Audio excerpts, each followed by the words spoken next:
Morning, everyone. We are Elena, Sara, Paco, and myself, Jose Luis, a student from High School of Torneo.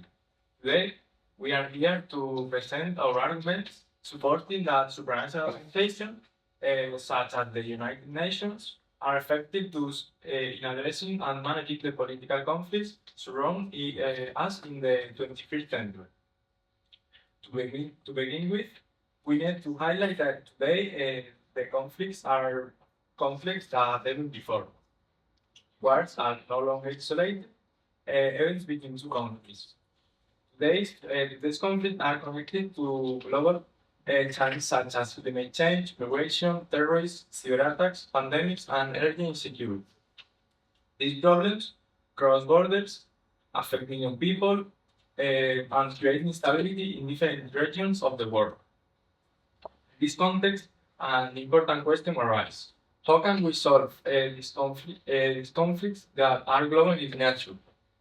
Can individual countries manage these challenges alone, or do we need international cooperation? Supranational organizations, such as the United Nations, work precisely to address this reality. Their main goal is to promote peace, encourage dialogue, protect human rights, and prevent violence, instead of allowing disagreements to turn into wars. These organizations offer a space where countries can communicate, negotiate, and search for peaceful solutions. Of course, these institutions are not perfect. Uh, they face political disagreement, slow decision-making process, and limitation in power. However, imperfection does not mean ineffectiveness. In this debate, we will defend the idea that the United Nations and other supranational organizations are effective tools to address political conflicts in the 21st century. We will show that 1. Provide a space for dialogue instead of violence. 2. They promote global cooperation and international law. And 3. They actively help manage and reduce conflict through a peacekeeping mission and humanitarian support. For these reasons, we strongly believe that supranational organizations remain essential instrument for maintaining peace and stability in today's world. Thank you. Imagine walking through a city and seeing a building under renovation. A massive canvas covers it, displaying a flawless facade. Elegant, perfect, complete, but we all know the truth. That canvas is not the building. It's an illusion, a carefully designed appearance. Behind it, scaffolding, dust, structural cracks that no one wants to acknowledge. Today, that building is not made of stone, it's made of institutions. Good morning, honorable judges, members of the audience, and respected opposing team. My name is Ana Oliva, and I stand here before you as the opening speaker of the team that firmly believes the United Nations and other supranational organizations are not effective tools for resolving the geopolitical conflicts of the 21st century. Geopolitical conflicts are not minor disagreements. They lead to wars, humanitarian crises, displacements, economic collapse, and instability. Let's be honest, this organization functions as a moral anesthesia, which is our thesis. They calm the world's causes. They create the comforting illusion that something is being done. Today, the team and I will prove our position by 3 strong arguments. And here you have the evidence. Thank you. The first argument is interest. These institutions are not independent. They are shaped and often controlled by the interests of powerful states.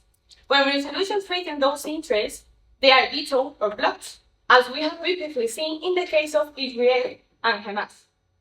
Second one, lack of coercive power. These organizations cannot force their own decisions. They rely entirely on the voluntary cooperation of sovereign states. And if a state refuses, nothing happens. An institution without enforcement power is not a solution, it's a suggestion. Third one, inefficiency. Research from Uppsala University, only around 25% of geopolitical conflicts are effectively resolved through supranational intervention. That means 3 out of 4 conflicts remain unresolved. Those are not numbers, they are warning signs. So now is the important question. I ask you, do we want to live in a world protected by appearances rather than results? Do we really want to trust our global security to institutions that look stable but cracked under pressure? Because the facade may be beautiful, but if the foundations are weak, collapse is only a matter of time. Thank you very much. And now, as for our arguments in favor, first we'd like to start off with the fact that these organizations provide a safe space for dialogue where all countries can talk. It's one of the mainstays of the UN and other organizations. They create a platform for dialogue.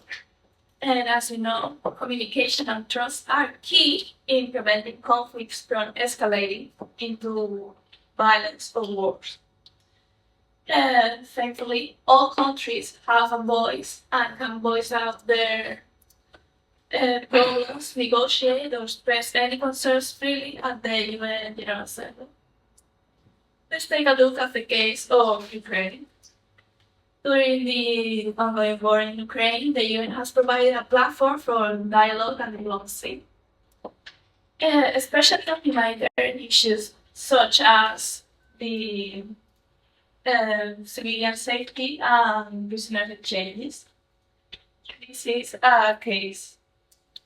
Just February this year, there has been a prisoner exchange of 314 prisoners between Ukraine, Russia, and the United States, highlighting the effectiveness of diplomacy in the midst of a prolonged conflict. Moreover, So everything you want to say, what is your thesis? well, we believe that the supranational organizations are effective because they prevent conflicts by measures such as creating spaces for dialogue, and they aid after a conflict starts by humanitarian aid.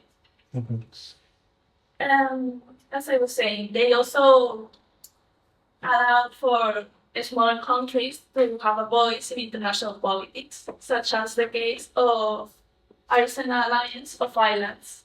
They have managed to gain to reach an agreement in the Paris Agreement for climate change issues that were going on.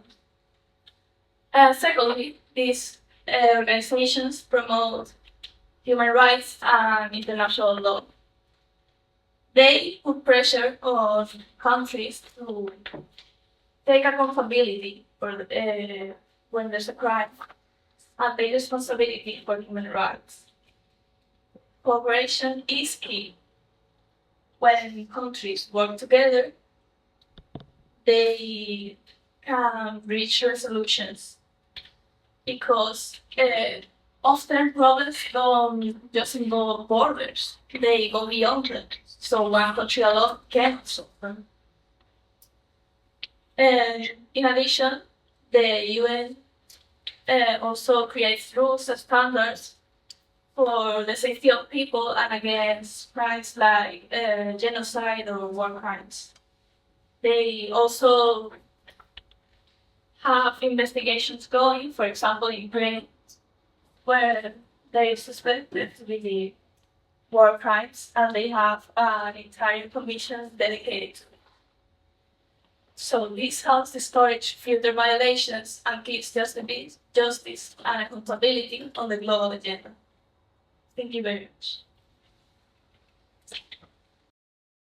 If we do not question the mechanisms that claim to solve our problems, we'll end up becoming part of the problem itself. Good afternoon, everyone. My name is Maria, and I'm the first rebuttal speaker for the team against. As the quote I just mentioned by Colin West, American philosopher and activist suggests. Institutions hide many uncertainties. Therefore, we must look beyond appearances and ask ourselves whether they truly promote justice or merely pretend to do so. I will demonstrate that the UN and supranational institutions function as nothing more than a moral anesthesia. But first, I'm going to thank you all for your participation, and then I'm going to say that pandemics and climate change that you've mentioned are not geopolitical problems. And then I have to agree with you about the slow response progress that they provide. And we would like to add and prove they are also ineffective. Now, I'm going to begin to detail our first argument, called interests. The UN is influenced by the interests of major powers. This can be observed very clearly. In the Security Council, its 5 permanent members, the United States, Russia, China, France, and the United Kingdom, can veto resolutions, blocking them, even if the rest of the Council supports them. When geopolitical conflicts affect their own interests or those of their allies, they act in an authoritarian manner, leaving civilian populations unprotected. This is the reality. 5 countries decide for everyone. According to reports from the UN itself, many vetoes or agreements among these powers have resulted in thousands of lives not being saved. For example, the extension of the mandate in Western Sahara and the reaffirmation of the political process based on Morocco's autonomy proposal, or the veto of ceasefire in Palestine and Israel. Then we can see the veto of the condemnations of Russia's invasion of Ukraine. Meanwhile, thousands of people have lost their lives. This connects to my second argument, coercive incapacity. The problem with these institutions is not their intention, but their structural limitation of power. The United Nations, it isn't a state. It does not possess sovereignty. It does not have an autonomous use of force. It does not have a permanent army of its own. No resolutions can be enforced by the UN alone. It requires states to contribute troops, to impose sanctions, and to provide voluntary funding. If states do not cooperate, the resolution remains nothing more than a paper. The same applies in international law. If a powerful state violates international law, there's no automatic force capable of compelling compliance. Resolutions depend on the will of states. If a powerful state decides to ignore a resolution, the organization lacks effective tools to enforce it. Let's just imagine a hypothetical situation. On January the 3rd, Donald Trump kidnaps Nicolas Maduro in an operation that violates international law. Has anyone been able to prosecute him? It hasn't. The world does not need an umbrella that merely stops the rain. It needs an intervention capable of eliminating the storm. Thank you all so much. Good morning, everyone. Now I will continue with the arguments in favor. First of all, I would like to respond to some of the arguments of the opponent group. You mentioned earlier that the climate change is not a geopolitical subject, but I want to make clear that that subject affects everyone. And it is the duty of every country to take measures to stop this problem. Then you also said that the decisions may be slow. Yeah, but it is better than nothing. So, first of all, I would like to say that the United Nations is not only a place where countries meet to talk, they also take real action through peacekeeping missions. These missions will act in areas affected by war or political instability. Peacekeepers help separate fighting groups, protect civilians, and support fragile peace agreements. They are often sent to places where national governments cannot fully guarantee the safety of their population. Because of this, their presence can reduce violence. It can help save countless lives and help prevent wars from starting all over again. peacekeeping missions also make it possible to deliver humanitarian aid. Where an area is too dangerous, these organizations cannot work safely. So peacekeepers help create safer conditions so that food, medicine, and all the basic supplies can reach people who need them. For example, the United Nations peacekeeping mission in Lebanon and Sudan are specifically designed to protect civilians and reduce violence. In South Sudan, UN peacekeeping missions provide shelter and protection for those displaced people who have escaped from areas of active fighting. Many families live in special areas protected by these organizations where they can stay safe while the conflicts goes on. Without the presence of peacekeepers, people would be in much greater danger. In Lebanon, tell me. Thank you. You say that supranational institutions are effective, but what do you have to say about NATO wasn't being activated in the attack in Spain, but activated in the United States? What do you have to say about it? It's still effective? Well, yes. My point of view is that it may not be as effective, but it is necessary. Even though it has to make some improvements. These organizations do play a key role in solving one of the most complex conflicts in today's world because of several reasons. As I was saying, in Lebanon, the United Nations peacekeeping missions, United Nations interim force in Lebanon, monitors these fight lines and it helps stabilize the border region, based in border region. This reduces tensions and helps prevent armed clashes from becoming large conflicts, mostly along the Lebanon and Syrian border. In addition, in the war between Ukraine and Russia, the UN has helped to provide humanitarian aid and to support civilians who have suffered from the war. So, lastly, I want to show you some evidence we have here of 5 ways of UN has helped has supported women's access to justice, like bring justice to women or make them included in the conflict to participate. And so lastly, this example shows that international organizations do not only discuss problems, they also take real action in the ground. Peacekeeping missions help reduce violence and help save lives. So this is really crucial in today's world. Thank you so much. Human beings are always driven by self-interest and the desire for power. Good morning, I'm Manuel, and I'm the second refuter, the key that answer to the question that you asked with a firm no. To demonstrate this, let's refute the argument. I'm going to refute 2 things that I heard. You see, you speak in your first argument about the dialogue.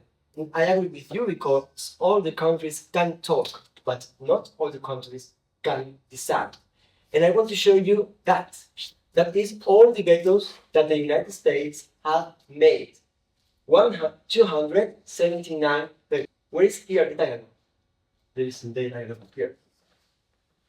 The second link, I want to talk about the prevent. You have mentioned the prevent in your second argument, and I want to show you something.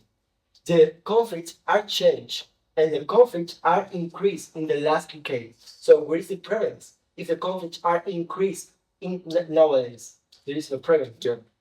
And now I want to explain our third argument, ineffectiveness. Let's talk about numbers.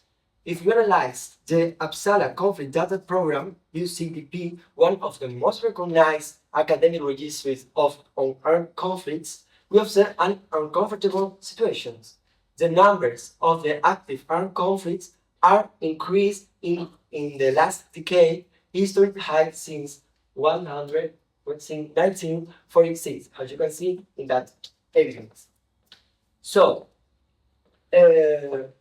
many conflicts of them are not resolved with a peace agreement. So there is not a fantasy. A new war started 5 days ago, the Iran case. The Iran case said that when the strategic interests of the most important powers are in risk, supranational system cannot prevent or stop the escalation. If it cannot react with accuracy in the most dangerous conflicts, its structural effectiveness are limited. Yes? So as you say right now, if these organizations or these institutions like the UN are so ineffective, why more recently news in 2024, 2025, why more and more states are even benefiting and giving funds to the institutions to grow bigger and help more. If it's so ineffective, why so many countries keep expanding it? Okay, that institution save a lot of people, but in different problems, like health, like climate change, like other types. But in the subject that we are discussing, that is geopolitics, they don't save nothing. And they save maybe some people, but not resolve the conflict as we are talking here.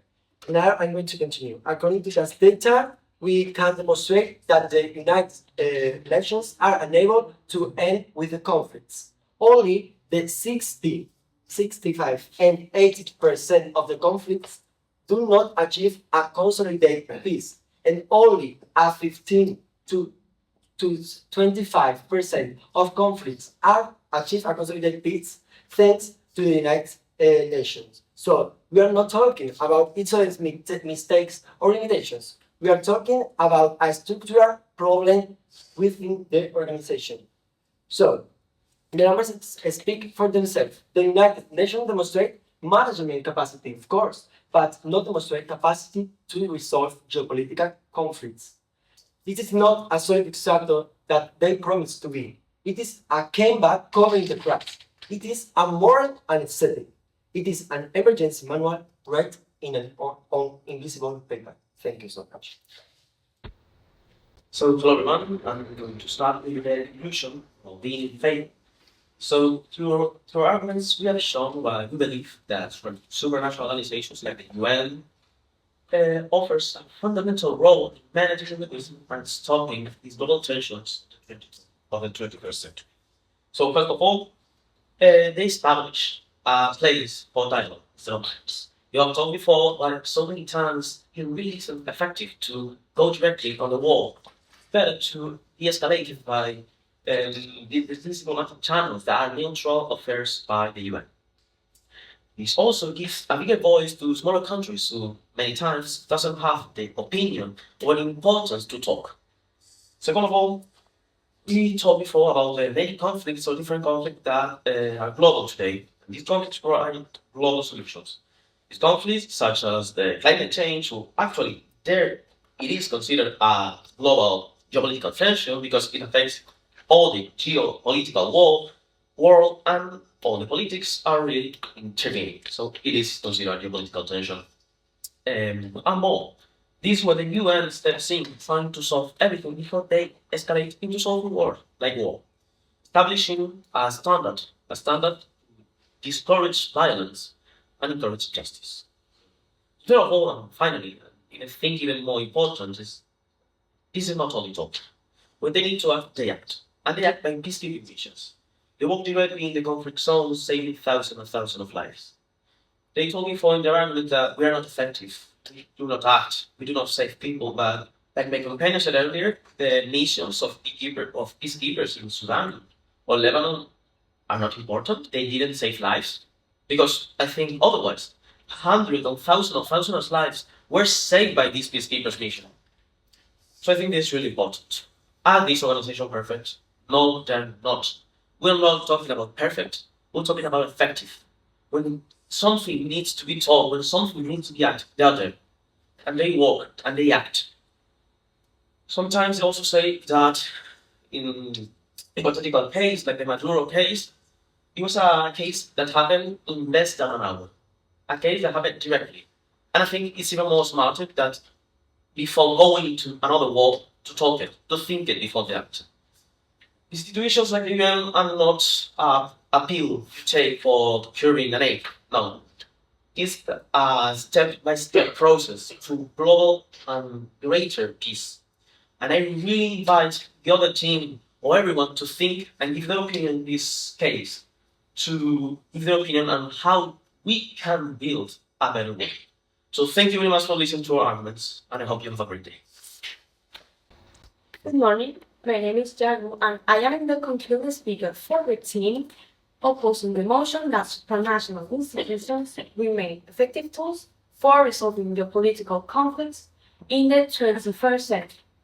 Today, ladies and gentlemen, we have been the hunters of truth, searching one by one for all the wolves in sheep's clothing that defend flawed solutions to geopolitical conflicts.